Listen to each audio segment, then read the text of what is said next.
up until I talk to my daddy. He say you ain't said nothing till you're down on a month, and then you sure to be changing your ways. I met a cheerleader, was a real young bleeder. All the times I can reminisce. Oh, the best thing loving with a sister and a cousin only started with a little kiss like this.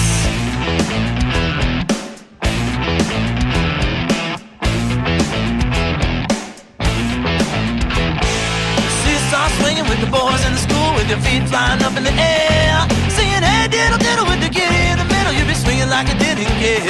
So I took a big chance at the high school dance with a miss who was ready to play. Wasn't mean she was full, cause she knew what she was doing, that I know love was here to stay. She told me to walk this way, walk this way, walk this way, walk this way, walk this way, walk this way, walk this way, walk this way. Just give me a kiss.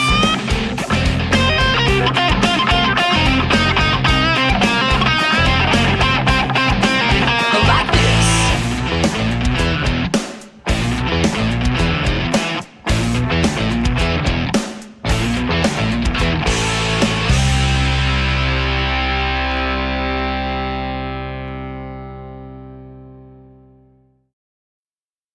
We are the ones who don't know what we're fighting for.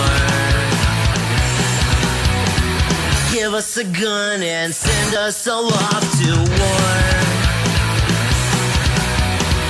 We are the ones who grow up in violent homes. We are the ones who don't know what's right or wrong.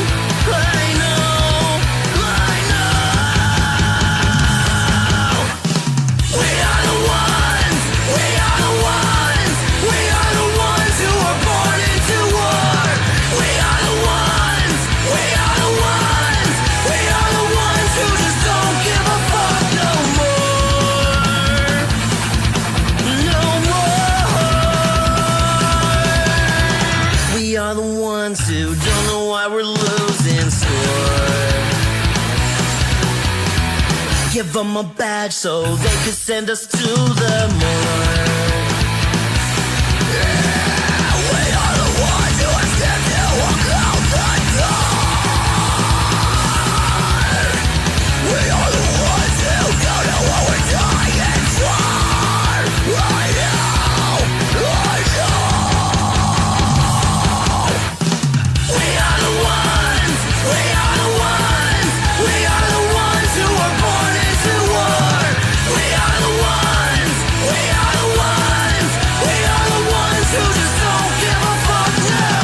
We are the ones, we are the ones, we are the ones who are born into war. We are the ones, we are the ones, we are the ones who just don't give a fuck no more. No more. Get off his fucking neck. Oh, that makes you know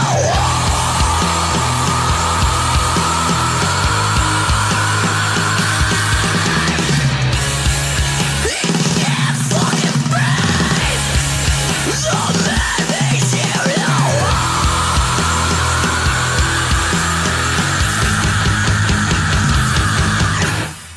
we are the ones, we are the ones, we are the ones who are born into war. We are the ones, we are the ones, we are the ones who just don't give a fuck now. We are the ones, we are the ones, we are the ones who are born into war. We are the ones, we are the ones, we are the ones who just don't give a fuck no more. No more.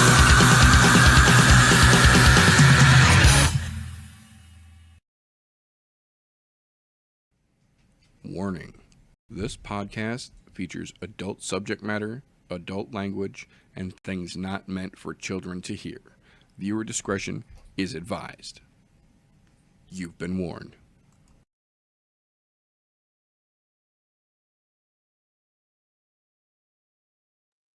If it's Thursday, you're tuned in to the monarch of mellowing out, the royalty of relaxation. We are Sofa Kings. Welcome, ladies and gentlemen, boys and girls, children of appropriate ages, to the latest episode of the I'm No Joe podcast, show where every armchair quarterback can feel like Eddie Bravo. Today, as like most days, I've got a glorious panel here with me to break down all the shit talking and shenanigans, the fight announcements, and the fuckery that has dribbled out the MMA pipeline since we last saw you fine folks. Before we get into all that, first and foremost, though, gentlemen, how you doing over there? We're here. We've got a hangover of a hangover. But not the worst hangover of a hangover I've ever seen, though, either. But That's right. We definitely- outside, baby. We outside. That's it. Feel like I got dunked in ice water when I really didn't want to get dunked in ice water. Yeah, we got ALS challenged. Yeah, without there going anything to charity. Right. How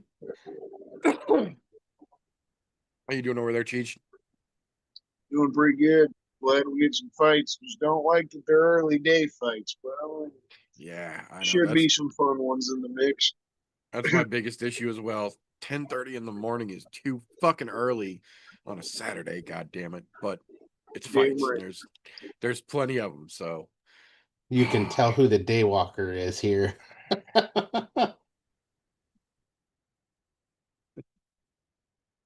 that being said, though, we will kick things off the way we like to around here with a little bit of news and recent events, fight announcements, fight cancellations, confirmations of rumors, officially speaking, things of that nature that we find relevant to you fine folks that have come down the MMA pipeline since we talked to you guys last.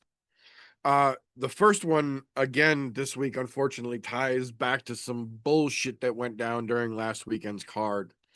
We got one of those situations where the outcome might not have changed, but it very well could have fucking changed.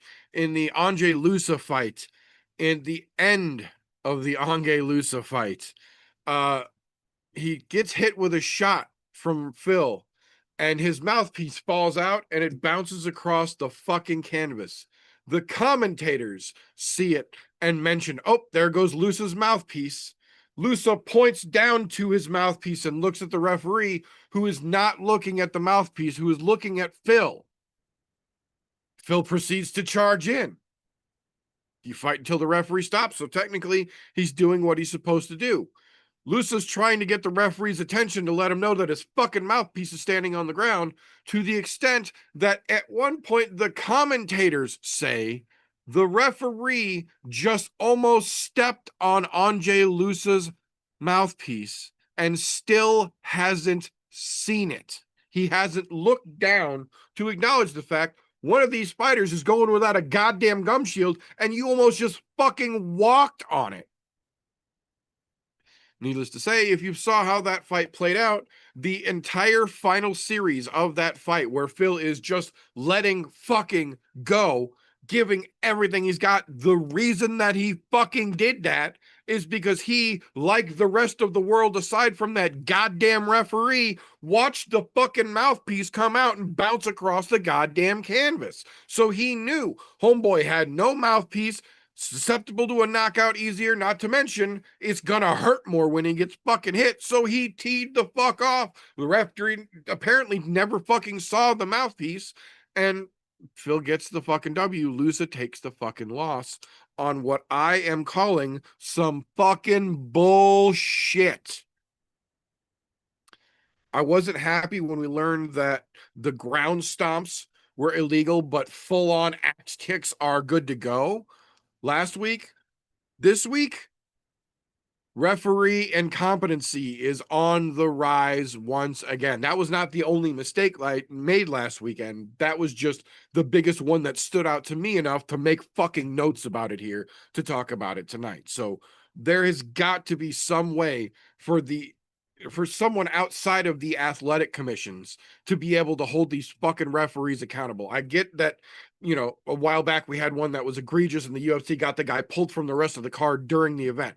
That's good. we need to be more fucking proactive and be more preemptive in the screenings of these fucking referees, making sure they've got qualifications, that their fucking eyes work, things of that nature. Because this kind of shit can't keep fucking happening at the highest fucking level of combat sports. If the UFC is going to be number one, they have to fucking act like it. And it's time to find a way to hold everyone involved a little more fucking accountable, in my opinion.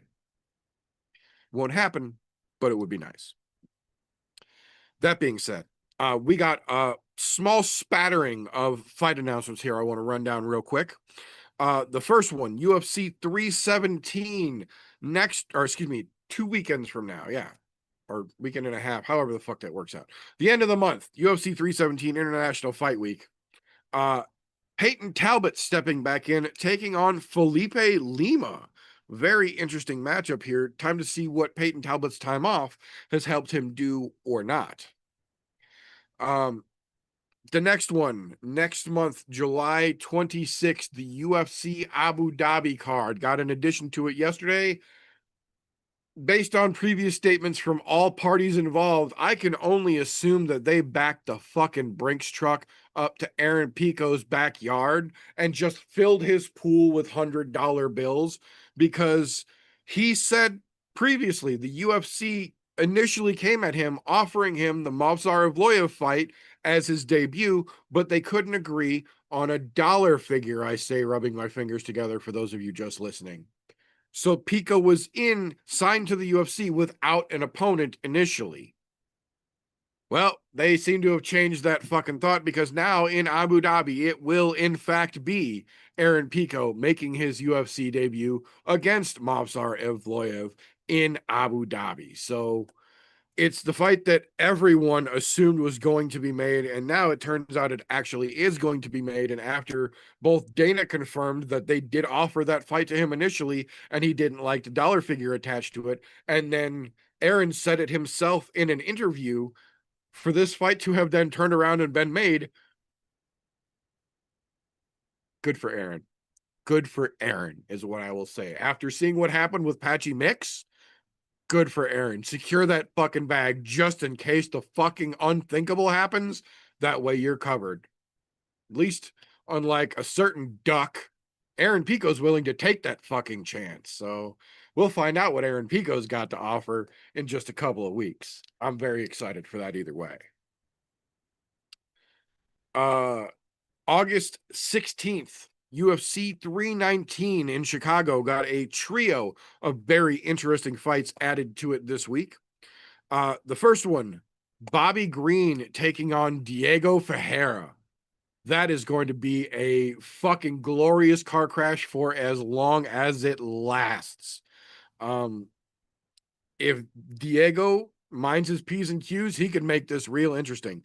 If he does not, Bobby Green is going to come in windmilling shots from his waist and just send that motherfucker to the Shadow Realm in Chicago. I'm telling you right now. Either way, it's going to be a fun one, I'm betting. The next one, Jared Cannonier versus Michael Venom Page. They're still trying to push MVP very clearly. The one that I am most excited about for that Chicago card now, Drakkar Klose versus Edson Barbosa. That's going to be a fun fucking fight. Chicago's shaping up pretty nicely. Excuse me. The week after Chicago, August 23rd, the UFC goes to Shanghai. The first fight has officially been announced for that return to China card, and it will be the most Chinese fight you can probably imagine. Sergey Pavlovich versus Waldo Casa Cortez. That's right. That's right. The first fight they announced for China, a Russian dude against a Cuban dude. UFC is going to UFC. That's all we can say at this point. We did have one interesting one this week that I wasn't sure if Christian was going to talk about or not, so I made a point to go ahead and write down some notes about it here. There was a gentleman on The Ultimate Fighter this week who missed weight by 6 fucking pounds. They still let the fight happen, but because these guys are fighting to get their UFC contracts, they don't necessarily have purses to be given to the other fighter. So old Uncle Warbucks, that's right, Chael himself came out of pocket $12,500, 2,500 for every pound missed, and then a little something. The fight still went through, and to the surprise of very few who watched, the guy who missed weight by 6 pounds got his ass beat. The other fighter, he said, regrettably didn't get the finish, but the final round was scored 10-8, and he made an extra $12,500 for the win, which advanced him on. So kind of a win-win situation all the way around here. I do think it's funny, but I don't believe that Chael actually paid that money out of his pocket. But I do think it's good that the fighter who accepted that fight got a little something on top of that, besides the win, in my opinion.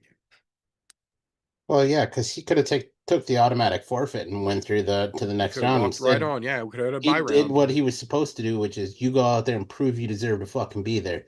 And he fucking proved it. I'll say that was one. I don't watch The Ultimate Fighter, but every once in a while I'll go back and watch a fight from The Ultimate Fighter house. That's one I went back and watched. That's one of the bloodiest fucking Ultimate Fighter He house was fights leaking. I've seen in a long fucking time. Yeah. I mean, a long ass time. That dude did some goddamn damage. Yeah, that was what Ultimate Fighter used to fucking be. That's the kind of shit that used to have all of us paying attention to the Ultimate Fighter along with the rest of the world, making it socially fucking relevant, not another season of nonsense where the coaches aren't going to fucking fight again and the winner is going to end up in a situation. But UFC is going to UFC, so we'll see how it actually plays out once the finish is wrapping up. Kind of an interesting one here over on the other side of the pond. Paulie Malignaggi, former professional boxer, former training partner of Conor McGregor, former punching bag of Artem Lobov, has decided for whatever fucking reason that he is going to sign himself a not one, not two, but a 3-fight deal with BKB, bare knuckle boxing in Europe, and says that he understands that he shouldn't just get an automatic title shot because he has a name and coming to the organization. He wants one warm-up fight, then he wants his title shot, then he'll defend that title before he leaves because he only wants the 3 fights. If any of you saw his last bare knuckle match against Artem where he got the shit beat out of him, not only did he get the shit beat out of him by Artem Lobov, he broke both of his hands, one of his wrists, and I believe 4 of his fingers in the process of that fight. But now he's going to come back and do 3 more fights, one of them for a title, and then defend said title, assuming that he wins. That's a bold strategy, Cotton, to say the very least. I will be impressed if Paulie actually makes it into the ring, or the trigon, that's what they call it, the trigon, because it's a weird triangle ring. If he actually gets into the trigon and makes it through 1 match period, let alone wins in such a spectacular fashion that becomes an undeniable title contender. But you know, Paulie's convinced he's going to do it. Just needs 3 fights, so we'll see how that plays out. Last one I've got here. There's a reason I mentioned that we'll see how this situation plays out, because even if you win the Ultimate Fighter, that's not a guarantee anymore, because we got confirmation both from Roster Watch and from UFC officials themselves this week that on Tuesday, the UFC officially released the only person in company history to ever win the Ultimate Fighter, not once, but twice. Brad Katona has officially been released from his UFC contract. He is no longer a UFC employee. that should tell you the kind of value that they're putting on Ultimate Fighter winners these days. Not only was Brad Katona an Ultimate Fighter winner, he's the only person in history to have won it twice. He came back and won that shit again, and then still stumbled when he got back to the actual UFC fighting actual UFC fighters and got cut a second fucking time. So that's why I say absolute fucking props to the gentleman who took the fight against the fighter who missed by 6 fucking pounds and still beat the shit out of him. But there's still more to go just getting through the Ultimate Fighter house, even if you win at this point. So it definitely is a good setup. But as Brad Katona can now officially tell you, it ain't no fucking guarantee. We will see where he lands because Brad Katona is not the worst fighter in the world by any stretch of the imagination. You ain't gonna win Ultimate Fighter twice if you're a full-on fucking can. I promise you that much. He's not the worst guy in the world, but he still clearly has some holes in his game, and I understand that at this late in his career, carrying the paycheck that he probably carried from the UFC at this point, why they released him. Not that it's the right decision, but I understand the thought process behind it. That being said, that is what I have got for news this week. Either one of you gentlemen have anything I might have missed?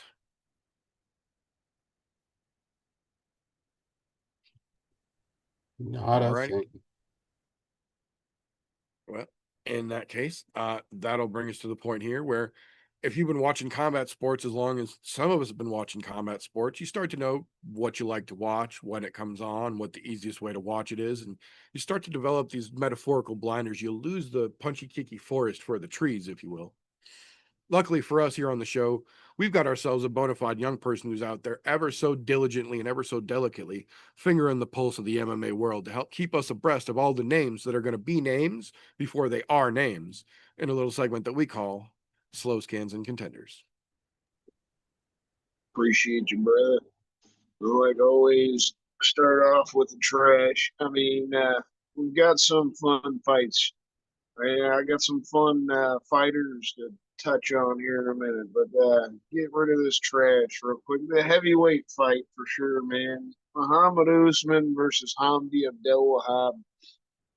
Unless Hamdi gets the knockout, I don't see this fight going anywhere near on a good side. Hamdi in that return fight after the 3-year suspension he had to the PEDs, mind you, he had a pretty heavyweight decision. And Muhammad Usman's been nothing exciting since he came into the UFC. He's literally just a heavyweight version of Kamaru Usman, only a worse wrestler.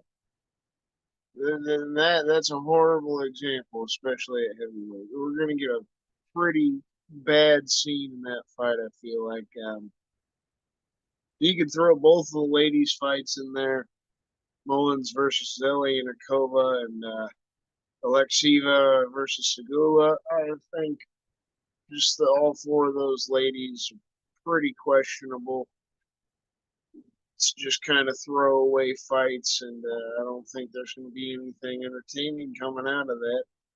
The only maybe potential excitement, Mullins, Zelianakova, I think they fought before back in the day. So rematch fight, maybe there's bad blood, maybe they actually do go at it a little bit, but I don't see those fights being too exciting. You could throw Curtis Blades and Rizvan Kuniev in there as well, man. Curtis, I feel like he could be a contender fighter potentially, right? He's still one of those better heavyweights the UFC has, in my opinion, just because the dude really just gets clipped. Like his whole career, he is one of those guys. He goes out there and he gets some decent wins, but then he gets clipped by dudes with some serious knockout power. Curtis is kind of got a weak chin, but I don't think Kuniev's got much power. He got popped for steroids himself too. They had to take a good bit of time off, and they've had to rebook this fight think multiple times, if I'm not wrong. And I believe I this is the don't, third time they booked it. Yeah, I think you're right. yeah, I don't know why they've continued to try to save this fight, why the UFC is trying to give this kid this opportunity, especially coming off of PED suspension and whatnot. I'm going to throw the fight in the trash, and I don't think that heavyweight fight's going to be worth much of a damn either. I will say, Curtis, I don't think Curtis Blades is the best fighter, but I will give him credit for every time he had a microphone put in his face this last week. He has said the 3 words that we have said on this show for a long time that no other fighter has said into a microphone until this week. Strip John Jones. I did see Kuniev said something at least similar. He thinks Aspinall is the actual champion, but I don't give a fuck what Kuniev's opinion is. But yeah, I do like the Curtis getting that out there. I hope he knocks the kid out. It'd be nice to see some actual finishes coming out of those heavyweight fights, but I don't have high hopes for it. I'm putting Ismail Nurdiev in there. Dude's 28 years old, but he's been pretty back and forth throughout his career. And he hasn't been worth a damn since he came into the UFC. I think he's going to get his ass beat as well. I'm real high on the Iron Turtle, man. Last one I'm going to throw in the trash is Nicholas Mota. I think that kid's had a couple of decent moments, but at the end of the day, I don't think he's really that great. I know he's won his last couple of fights, and he beat Tom Nolan last January, and I like that kid Tom Nolan, but I think he's going to get worked this weekend, especially with Sadikov being, like from Azerbaijan, being at home kind of situation with that. I think Mota's a little screwed here.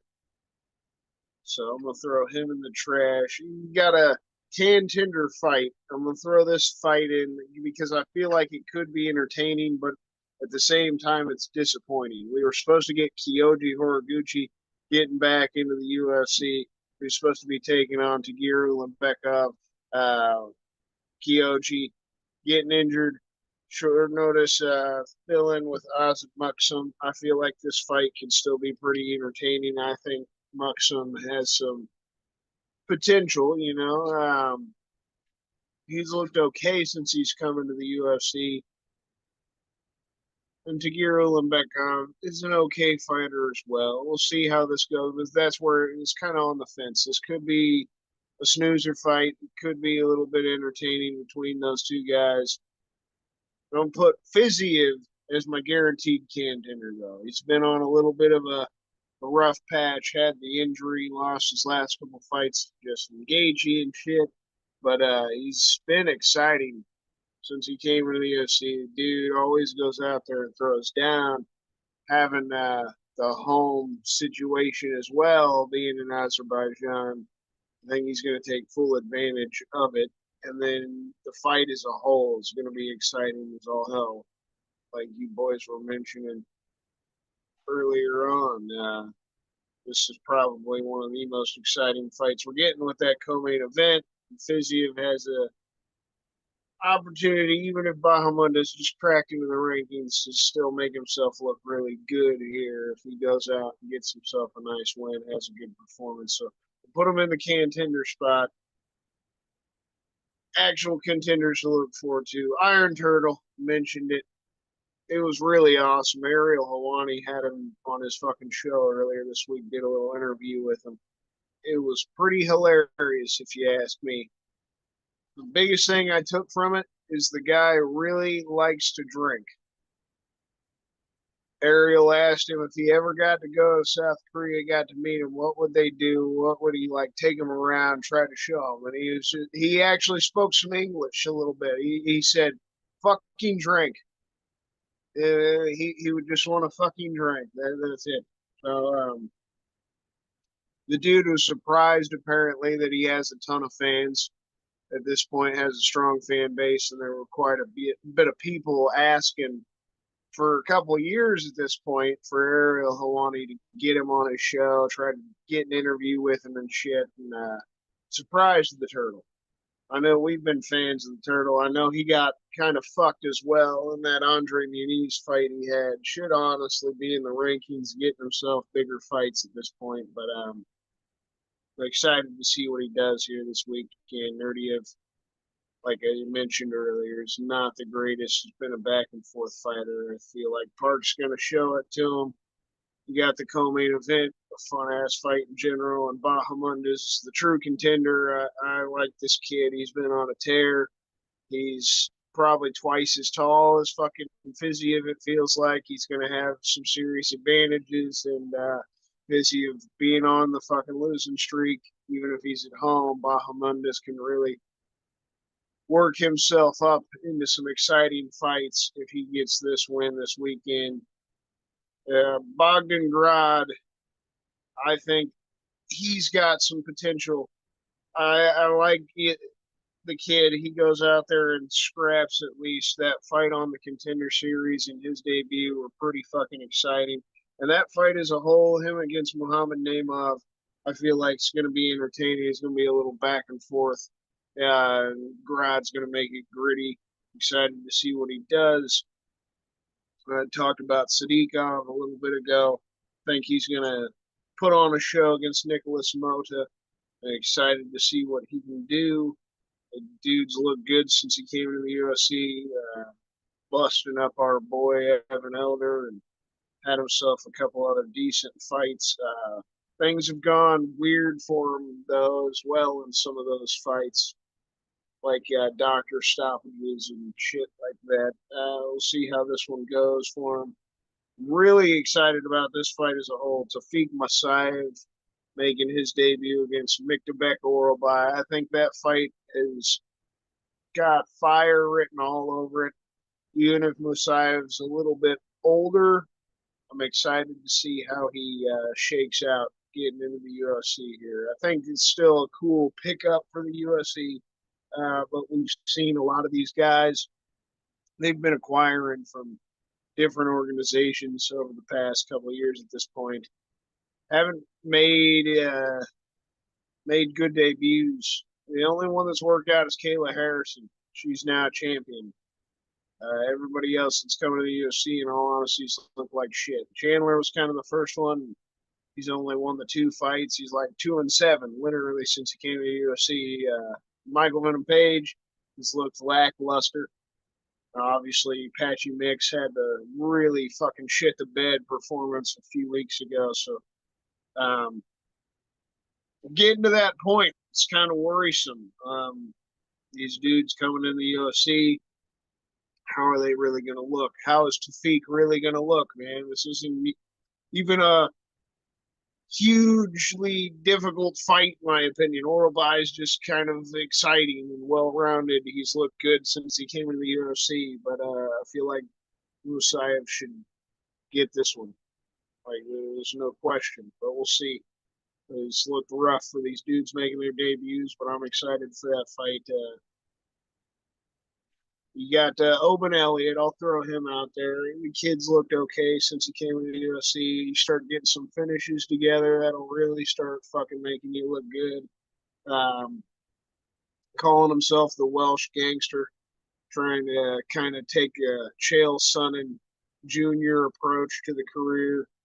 Don't know how well that's going to work out for him, but he's not a bad talker. So there's that. He's not bad in the interviews and on the microphone. The kid, in my opinion, just needs to really string together some finishes, and he'll become a true contender potentially. So we'll see how it goes this weekend for him. And you got the main event, Khalil versus Jamal. I think it is going to be a fun fight. We're supposed to get it here in Kansas City back in April. It's cool as hell. The UFC gave Khalil some of them custom shorts. I wish they'd go back to the old days and let every one of these dudes listen to the bitching and complaining about people saying who deserves custom shorts online this week too. I think it's really fucking ridiculous. Casual fans can get the fuck out of here. You go back to way back in the day. Every dude used to have them. The UFC just been on some bullshit for whatever reason for the longest time at this point. I don't even know why they stopped allowing them. That was literally what got me into it, big, especially when I was a kid. Like when I was real young, like 20 years ago, started watching the shit with my dad. It was Chuck Liddell and like Tito Ortiz and those dudes and their shorts that made me love that shit even more as a little kid. Chuck Liddell was like one of my favorite fighters, and it's because of that shit, like his Iceman shorts and his nickname. He was the Iceman, and he was icing dudes. Like that was so fucking cool. All of it worked. They had their own gimmick and or personality. Like I wish they'd bring that shit back even more. But I think Khalil's got some cans of ass whooping to be opening this weekend, and I think he's still the true contender here. It throws him right back into the title picture. I would love to see him get the Yuri Prohashka fight after this, and winner of that get the next title, because I think we're still going to get that rematch of Alex and Ankalaev. Yeah. So this sets Khalil up real good. You know, you get one more exciting ass fight with the top guy after this. And you're right back in there, dude. Because he went to war with Alex. He showed absolute heart. He has that dog in him, and I think he's still been getting better. In all honesty, even though the dude's been getting older, and light heavyweight, the age doesn't make the same damn difference. Obviously, Glover Teixeira winning in his 40s. So I'm excited to see how that one shakes out, just like the co-main event. Got a few fun fights here and a few young fighters we're looking forward to seeing. Feel like you boys agree for the most part. We'd like to hear what you got to say. Way to make me feel old, you fucking dickhead. When I was a kid, I was watching fucking The Iceman. I was a fucking adult while he was still fighting. I was an adult. Emotional damage. Offing everybody. I was an adult when him and Tito were fucking clashing. Yeah.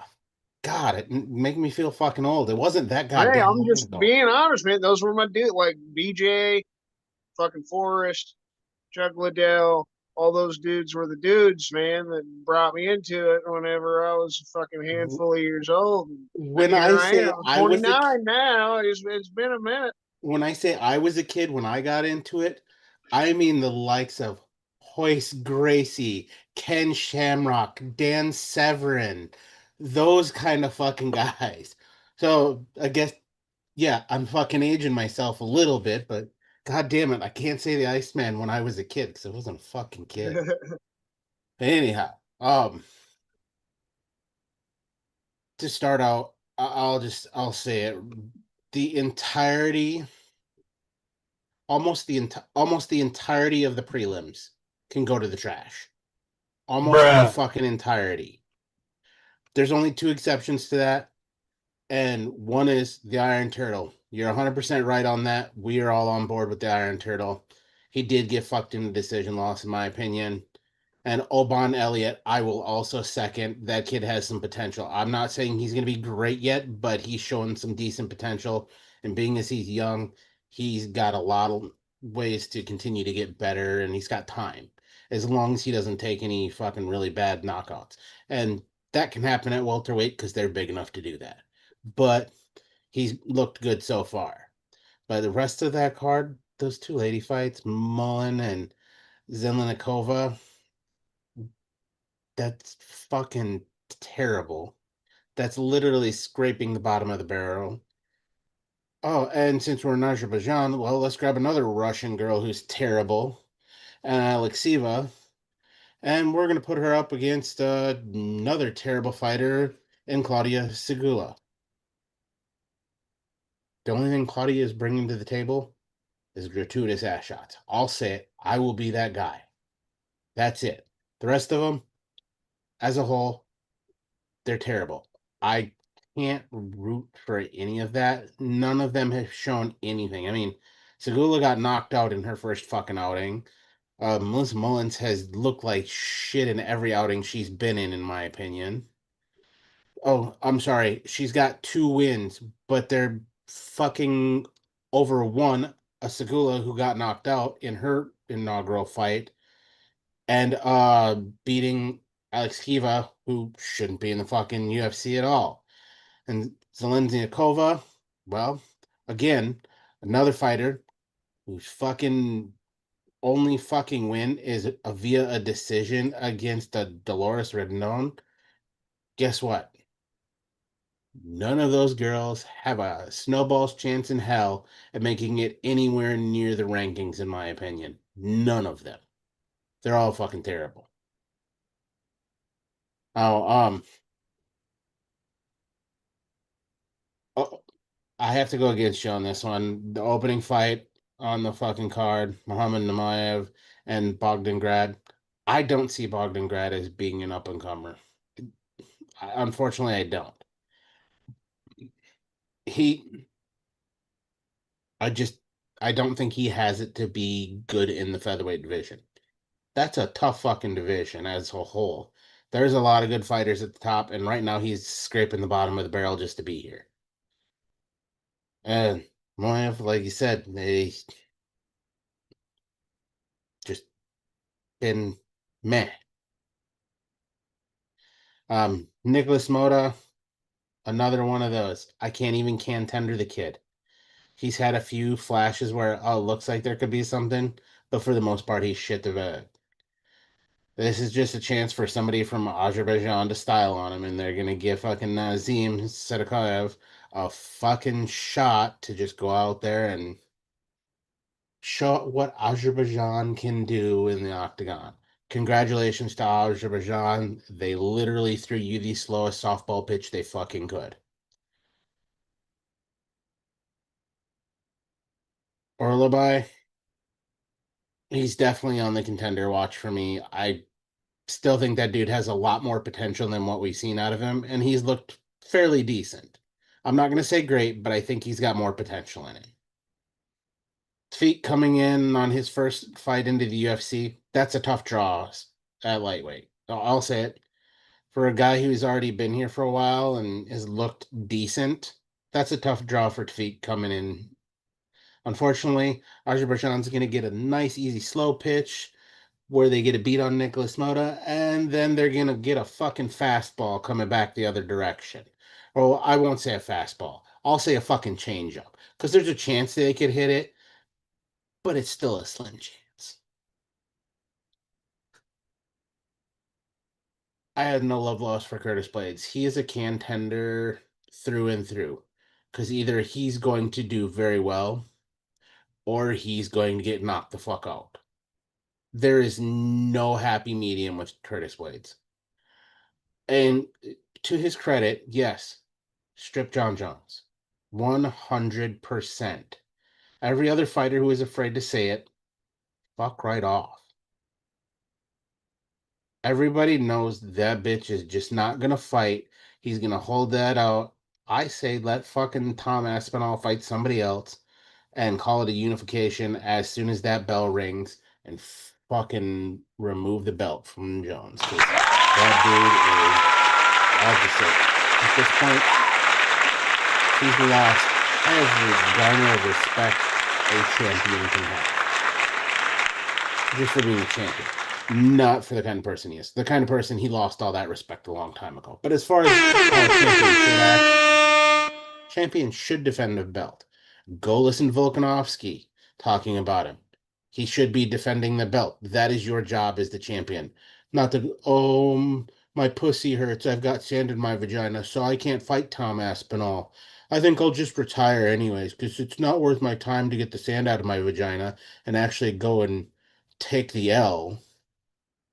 Because he's still under the belief that he's fucking undefeated, whereas we know that's not the case. Now, let's get into the good shit. Oh, I'm sorry. There's two good shits on here. And that is the co-main, which I think is going to be the highlight of the fucking evening, and Rafael Fiziev and Ignacio Bahamondes. Bahamondes has been on an absolute tear. Knockouts, fucking submissions. First round. Fiziev is a goddamn war machine. Look at the fights he gets into. Nobody wins when Fiziev fights. Even though there is a winner, nobody wins. Everybody knows they were in a fight the next day. This has fucking fireworks written all fucking over it. If Fiziev can get out of the first round with Baha Mondays, it's going to end up being a war. And we're also going to find out what can Baha Mondays do after the first round. No, but Fiziev's got to get inside that long ass fucking reach advantage because goddamn is he one tall drink of water. That is a son of a bitch. Look, I didn't know that they stacked shit that high in Chile. That's fucking crazy. The dude's tall as shit for the lightweight division. That reach goes a long way. Oh, on that main event though, look, this is I'm gonna call this. I call it Leo Roundtree's. Is he as good as we think he is? Because I really do think he's good. He's the only one that's went to war that far at light heavyweight and not get the fucking title. Like that dude put every goddamn ounce of his life against Alex Pereira. And he would have kept fighting had they not stopped it. But to their credit, thank God they did, so he didn't take any worse damage than what he did. Jamal Hill, look, I like Sweet Dreams, but we also find out that he has a suspect chin as well, and all it takes is one left hook.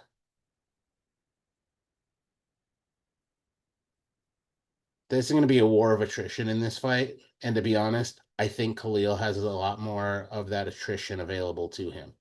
It's another one that whoever wins this fight gets another fucking little shot right back at the fucking title.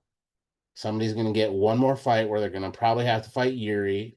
Like Christian was right, they're going to have to fight Yuri to get to the title, which makes sense. Yuri is kind of the gatekeeper to the title right now, and for good reason. I mean, because everybody he fights tends to go to sleep other than the champ. But to his credit, he's already been the heavyweight champ, so of course he should be the light heavyweight champ, excuse me. He should be the gatekeeper to the light heavyweight belt if you were that guy.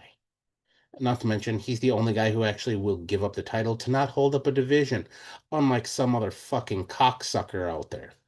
You heard me, I said it. Talking about you, John Jones. You're a fantastic fighter as a whole, but as a human being, you're a cocksucker. As a champion right now, you're a cocksucker. And I hope you shit and fall back in it. But yeah, other than that, rest of this card, meh. Co-main and main definitely save this fucking card. I'll put it this way. If this was an Apex card that started at 7:30 Saturday night, I would have no issue with it whatsoever. The issue that I have with it is that it's not an Apex card. This is an on the road card, which is supposed to be better than the Apex cards. And it's the debuting event in a new country for the UFC. So, of course, they're going to make it noon on fucking Saturday for all the US folks who are actually going to be watching this. You know, don't do that last weekend so that everyone can have the rest of Father's Day afternoon to go do their barbecuing and whatnot. Do it the following weekend, right, UFC? Assholes.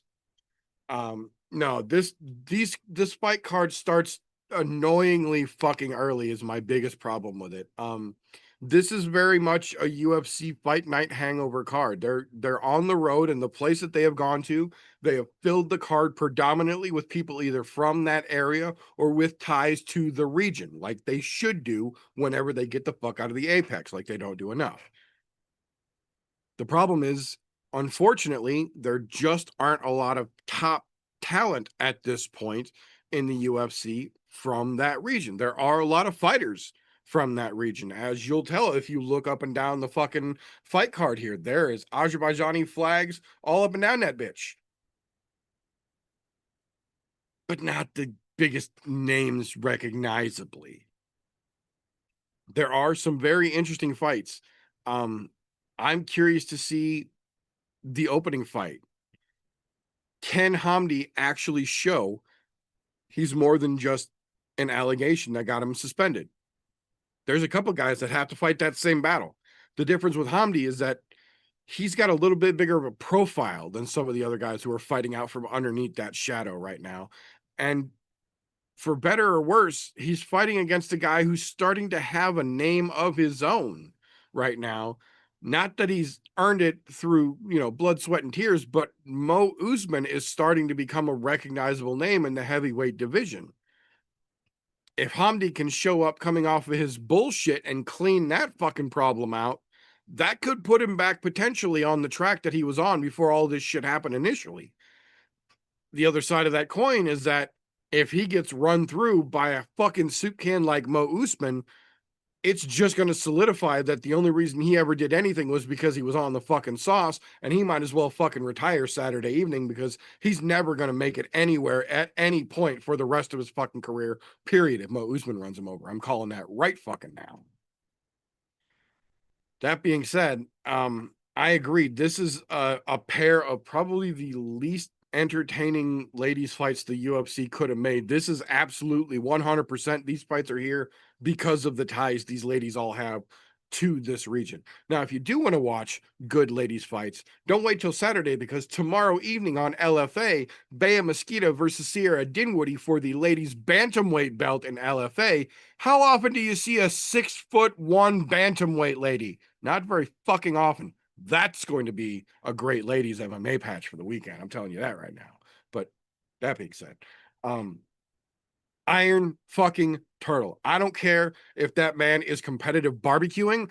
I don't care if that man is mastering the art of YouTube Zen gardening. I will support the Iron Turtle, whatever the fuck that man does. That dude has already shown he is one of the best human beings, not fighters. Hear me very clearly. This is one of the best human beings the UFC has ever put on their fucking roster. And I will support that man if he's competitive potato sack racing. I don't fucking care. I will wave that fucking flag and I will cheer that man on, whatever the fuck he does, because he's one of the best people that the UFC has ever fucking employed. So I will wave that Iron Turtle flag till that man fucking stops doing anything.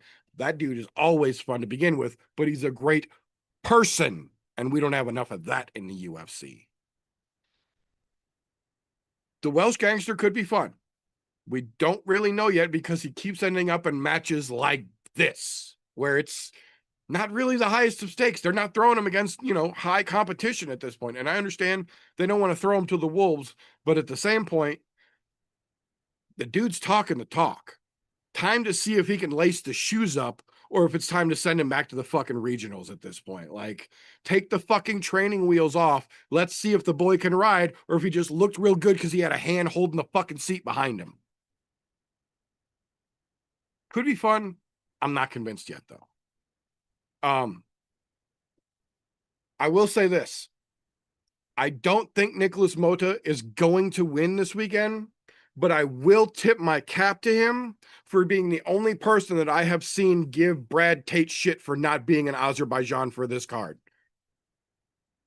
The fact that we are not going to have Tate doing cut work, getting harassed by other fighters backstage, making crazy TikTok fucking dance videos and shit, like, that is part of the UFC's entertainment value, in my opinion. And the fact that Nicholas Mota is the only fighter I have seen call him out for not being there this weekend, I will tip my cap to him for that. I think he's going to get his ass beat, but at least he gave Brad some shit to, let him know that people care. I think the Curtis Blades fight is going to go one of two ways, and it's going to be very Derek Lewis-esque. Either Curtis is going to go for a sloppy shot, and Kuniev is going to lay him the fuck out, and he's going to be throwing gang signs, switching on the ground. Or Kuniev is really way less talented than we have been led to believe, and Curtis Blades is going to wrestle fuck that dude for 15 of the boringest minutes you will see Saturday. The fact that he's going to be doing it during the afternoon makes it just slightly more acceptable, but still, Curtis Blades is probably going to fucking wet blankets this dude for a very unentertaining 15 minutes. It's going to be a W. Curtis is going to talk that shit, scream strip John Jones again, and I'll fucking root for that part, but I don't see any way this fight really gets too fucking crazily exciting with the people that we have involved. Now, luckily for us, that is not the case in either the main or the co-main event. We talked about this for a couple of minutes pre-show hanging out here. This co-main event is going to be a glorious fucking car crash, in my opinion. Fiziev has brought back the fucking cabbage. He's moving like the old days again. If we get the glimpse of Fiziev in the cage that he's been showing us outside of the cage this week, this is going to be a very, very interesting fight because, like these guys have mentioned, Ignacio Bahamondes is a fucking tall drink of water. And when you see the two of them facing off, he legitimately has to look up to see Bahamondes's eyes. Like, this could be a very fun fight because they're both very well rounded and they both have a lot of reasons to want this fucking win. So I'm curious to see how it's going to play out. The main event, though, the best way that I can put it, I think, at this point, I genuinely feel bad for Jamal Hill. Like, I understand that to be a prize fighter and to be a prize fighter at the top level, you have to inherently carry a certain level of delusion and believe, regardless of what else is going on, that you are the fucking best and that you can break anybody that stands in front of you. But there also has to come a point in every fighter's career where your reality matches what's actually happening. And you have to come to terms with what's going on, whether you like it or not, whether you're at the top or you're on your way down. You have to be able to put what's actually happening in front of you in context with that delusion that you have to be a fighter. Some fighters understand that there's a timeline on your career, and when they get to that point, they accept it with grace. They hang their fucking gloves up, they take their final fucking bow, and they ride off into the sunset. Then you have guys like Andrei Arlovsky, who is going to be fighting bare knuckle this weekend and should have retired from combat sports a fucking decade ago. I genuinely am a little afraid of what could potentially happen to Andrei Arlovsky, because to his credit, Josh Copeland is not a fucking world breaker, but he is a big dude and he hits real fucking hard. And Andre has been getting slower and slower and slower for a long fucking time now. And they're fighting bare knuckle on Saturday on BKFC, not on the UFC. Andrei Arlovsky is fighting bare knuckle. Sorry, don't want to get it confused there. Arlovsky should have retired a fucking decade ago, but the fact that he A, still hasn't fucking retired, but B, is fighting bare knuckle against a dude who cuts to make 265. Jamal Hill needs someone in his corner who is willing to be honest enough with him to explain to him, to show him, Jamal, we love you, but the path back to that belt is gone. And if you're not going to get back to that belt, how many longer fights are you willing to do just for money? Because Arlovsky is apparently willing to fight till his last brain cell splits itself in half and puts gloves on each side. I don't want to see Jamal Hill do that. I don't think he is completely done, but at this point, he's stepping up against a dude who is starting to break guys. Khalil Roundtree has been a pretty decent fighter most of his career. He's starting to get it pretty fucking dialed in, and he's starting to break dudes, not just beat them. Look at what he did to Anthony Smith. If Jamal can't get it together in this fight, I genuinely believe that it's time for him to hang him up. I think he had a great fucking run, but Father Time wins against every single professional fighter, period, full stop, end of sentence. Father Time wins the fight game every fucking time. The only thing that you get to decide is how much ass whooping are you going to take before you let him win. Some guys take way too much. I don't want to see Jamal take that much. I think Khalil's going to fuck him up. I'm going to watch it, but I think Khalil's going to fuck him up this weekend.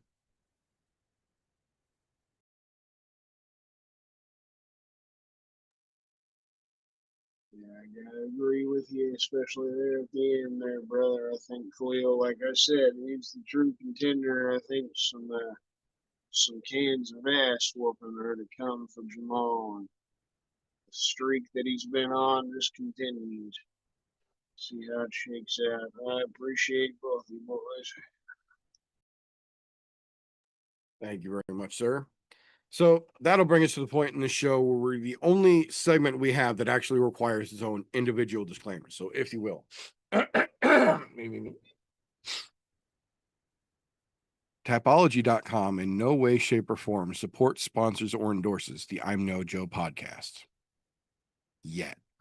That being said, Tapology does let you make a free account, go onto their site, and make fantasy style MMA picks like we do here on the show. They even let you make groups. So we made one. We call it I'm No Bookie. It's all one word, or Group 965, however you need to find it. The group is open to the public. You are welcomed and encouraged. Make yourself an account, join the group, and then let us know who you are so we can hold your picks accountable with our picks and a little thing that we call Tapology with TJ. All right. So here's the deal. We're hopping right into this. First, I think we need to talk about the elephant in the room here from last week on the Usman Buckley card. I think we need to get the commission involved. There's some obvious cheating in the household. Exact same amount of picks correct. Exact everything across the board. Exact fucking points. Christian and Vinny, neither one of them won, but they have the exact same amount right, the exact same decisions correct, the exact semi-perfects correct across the board to come out with an exact 465 points. Now, they were in the middle of the pack, but being as this is the elephant in the room, there is obviously somebody peeking at somebody's fucking homework over there. That shit doesn't just fucking osmosisly happen when you're in a tight-knit community as we are. We've got our eyes on you. The commission is watching. Just want to let you guys know that. Elephant in the room has been addressed. Now, with all of that being stated, I want to let everybody know the group as a whole did fantastic. Everyone north of fucking 500, over the 50% mark, however you want to say that.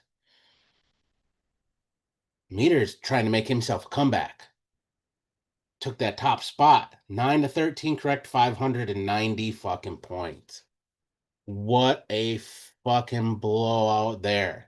He blew the next closest out of the water by quite a fucking bit. By like, a full 125 fucking points was the next fucking closest in our group. That being said, my ass took the bottom spot. I went from top of the pack last week to the bottom. However, 7 to 13 correct, still north of 500, over 50%, 440 points. So only 2 picks difference, but 150 point difference from first to last place in here in our group specifically.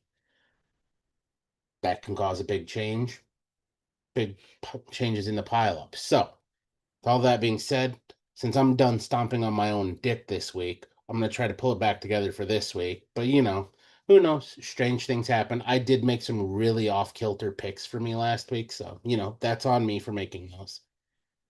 But let's check out the Grand Prix currently, where everybody's sitting after Meteor's glorious attempt at a comeback here. Even with all the fanfare and fuckery that was going on there in the household, Christian still managed to hold down the second spot because he was cheating off of Vinny's fucking homework. Otherwise, he probably would have fallen a spot. I'm still holding down the first spot, even though I had a lackluster performance this week. Don is sitting in the third spot there. Vinny, even though he made better picks than Christian, because Christian had to cheat off of him, he's still sitting in the fourth spot. And even with a great fucking showing, the meter is still sitting in the bottom spot with 1350. However, he did close the gap between first and last place with only a 115 point difference. The difference is legitimately 2 picks right now between first and last. And in all theory, Don could be at the top of the pile because he's got 23 of 35 correct so far. He just is not picking the right rounds and finishes, apparently. But I like where his head's at because he's got some shit to be able to talk since he does have more picks correct than the rest of us at this point. But that'll bring us into next week, so you'll have to stay tuned because we'll have one more to talk about, and then we're gonna have a fucking week off for the 4th of July after that. So, but tune in next week to find out where everybody's at on that. So, that being stated, let's hop over to some fucking odds. And again, I am changing it up. I know I've been doing Caesars the last couple weeks. I'm gonna go ahead and I'm gonna use one that we don't fucking see very often, which is Bet Rivers. Something a little bit different for everybody here. Now, for the most part, odds makers across the board looking at a lot of very close coin flips, excuse me. So I'm just going to cover some of the slightly wider odds because there's not a whole lot of super wide odds on this. So we'll cover a couple of the slightly wides and then the two widest ones on the card here. I'm going to start with, God, I don't want to talk about this, but I have to because it's one of the slightly ones. Irina Alekseeva and Claudia Segula. They've got fucking Claudia coming in as a plus 210 underdog. No wonder she got knocked out in her last fucking outing. And Alex Kiva is getting a minus 278 favorite from Bet River. Now, next one that's slightly wide is Bogdangrad and Muhammad Namaev. Excuse me, can't fucking talk there. Got Muhammad coming in as a minus 278 favorite over Bogdangrad and a plus 205 underdog. Like I said, I'm not too hyped on him, albeit some people might be. I'm not that guy for a reason. Another one of our slightly wider than coin flippy odds is going to be the Curtis Blades and Kunaev. Kunaev's only coming in as a plus 200 underdog to a minus 275 in Curtis Blades. Not crazily wide or anything like that, but it does tell you that somebody's a little more hyped than Kuniev, and they obviously think Curtis Blades is falling off with the appearance of having a glass chin sometimes. Let's hop into some of the wider odds before we hit the main. There's three wider odds that I'll talk about, and I say wider loosely because they're not super wide. Nazim Sedekov and Nicholas Moda. We got Moda coming in as a plus 320 underdog, and Sedekov coming in as a minus 435 favorite. Like I said, Moda's shown some shots where he looked like he could do something, but overall he hasn't looked that great. Thus the reason he's got the odds he's got currently. Another one that I threw this fight in the trash is on the prelims, and that's Tajir Ulanbekov and Azat Maxim, excuse me. We got Maxim coming in as a plus 330 underdog. Ulanbekov coming in as a minus 480 favorite. Still a trash fight. Don't care what anybody says. The widest odds on the card here are in the form of Oban Elliott and Sekyun Ko. And I'm probably martyring his name because I don't speak Korean. But they've got Ko coming in as a plus 350 underdog to Oban Elliott being a minus 500 favorite. That fucking adds up to me. Yeah. What are you gonna do? And skipping over that, since that is the largest of the widest of the odds on the card, we're gonna go straight to the co-main and main, which are both coin flips. I'll say it right now. I've got Ignacio Bahamondes and a Rafael Fiziev. Fiziev coming in as a plus 105 underdog to a minus 134 favorite in Ignacio Bahamondes. Kind of crazy, right? Especially considering we know the train wrecks that Fiziev is involved in, but on the other side of that, I do see what Bahamondes has been doing and the reach, so I can understand why they gave him kind of a slightly being the favorite. Here's a fun one that's a really fucking just legitimate coin flip. The co-main event. Jamal Hill, Khalil Roundtree Jr. They've got Hill coming in as a minus 107 and Roundtree coming in as a minus 120. Legitimate fucking coin flip. You do not make money on this fight no matter what way you bet right now. Now, understand that all these odds are subject to change as the fight gets closer. As we see weigh-ins tomorrow, all of that is all going to play into Well, I say tomorrow. We might actually get weigh-ins late tonight because they'll do them in the morning in Azerbaijan, which would be later this evening. So we'll know more by tomorrow morning, and those odds could change a little bit. Now, again, I used Bet Rivers. They're completely different than what FanDuel or Caesars or DraftKings, or if you can find Bet MGM, they're going to be different. But um, they're all going to be fairly similar in where they're at. But just know that wherever you place your bets, if you place bets, may vary from what I gave you there. It's not going to vary a lot, but there will be variances.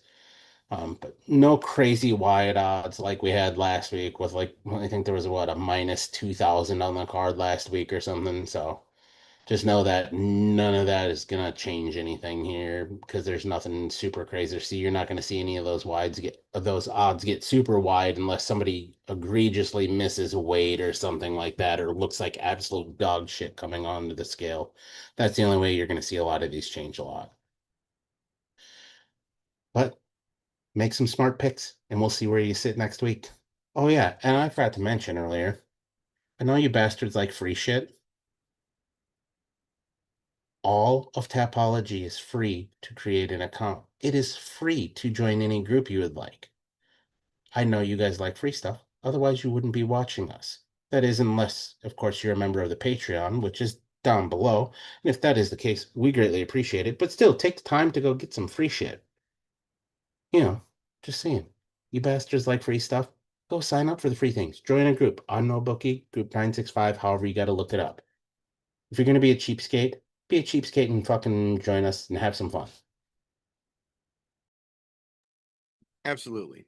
Thank you very much, sir. Much appreciated. That being said, that is pretty much all we've got for this particular episode. So if you are new around here, first and foremost, thank you for tuning in. We do this show pretty much every Thursday that there are fights to talk about over the weekend. We try and go live around 9 p.m. ish Central Standard Time. Life happens. Sometimes it's a little bit late. That's all right. If you don't catch us live, we leave the replay up for you to catch later. If you don't want to catch the replay later, we also understand that because we also own mirrors. For that very reason, the all audio version of the podcast goes up a week after we go live here over on anchor.fm/I'm No Joe. You can pick it up through your podcast consumption platform of choice there, free as well. Google, Spotify, Apple, you name it, it's all there. It's all free. You can listen however you like. If you do like what we get up to around here, patreon.com/I'm No Joe is the best way to help us out. For as little as $1 a month, as much as you are comfortable giving, anything you give helps us do what we do around here. And in exchange to let everyone know how awesome you are for helping, first and foremost, we put your name at the end of every broadcast on this channel to show everyone that you are one of the patrons that help us keep this shenaniganry afloat. More importantly, though, if you help us out at any level, you get access to the unaired and unairable behind the scenes content, things that may or may not have gotten us kicked off of OnlyFans as a podcast, but we keep those things for the people that help us do what we do to enjoy as well. That being said, if you do like what we get up to around here, please make sure you give us a thumbs up. Your notifications are turned on and you're subscribed wherever you are picking this up.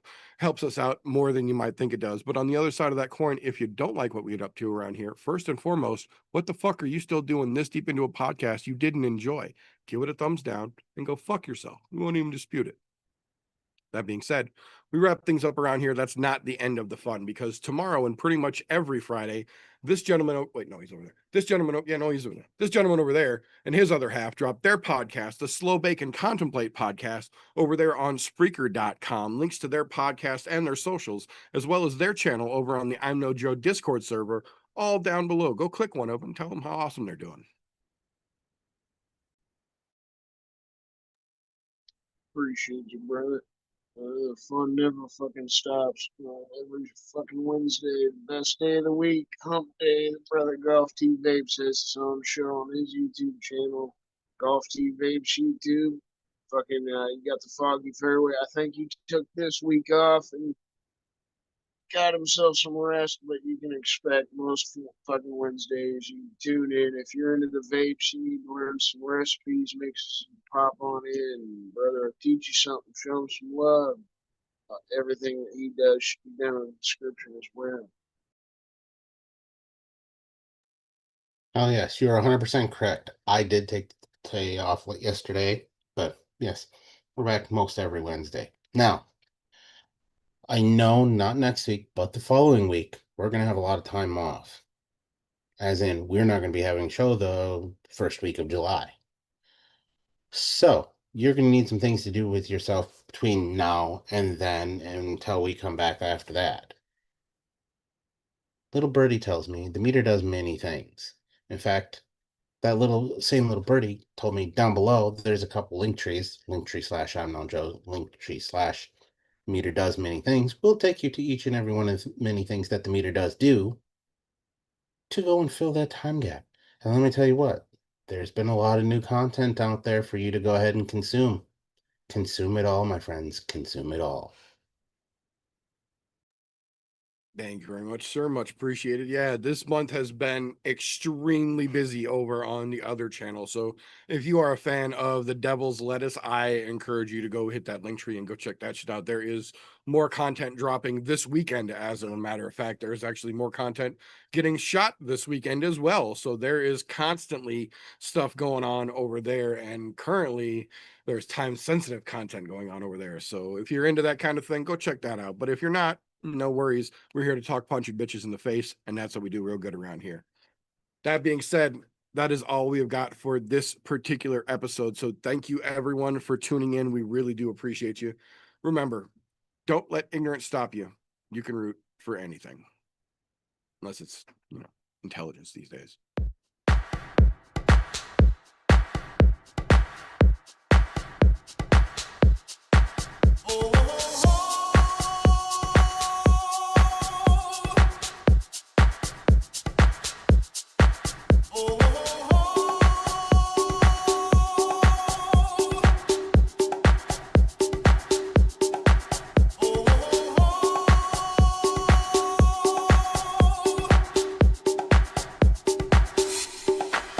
Everybody was kung fu fighting.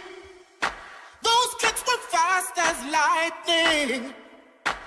In fact, it was a little bit frightening. How do I say goodbye to what we had? The good times.